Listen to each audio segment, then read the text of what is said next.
We all know that a lot of people watch Reels with the sound off.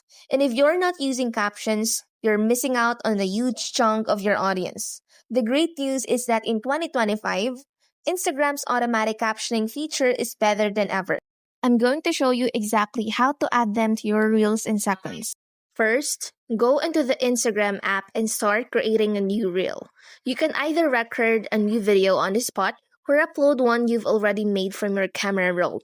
Once you have your video ready, you'll be on the editing screen. This is where the magic happens. Look for the captions icon and tap on it, and Instagram's AI will automatically transcribe everything you're saying in your video and turn it into text. The AI is incredibly accurate now, but it's always a good idea to double check.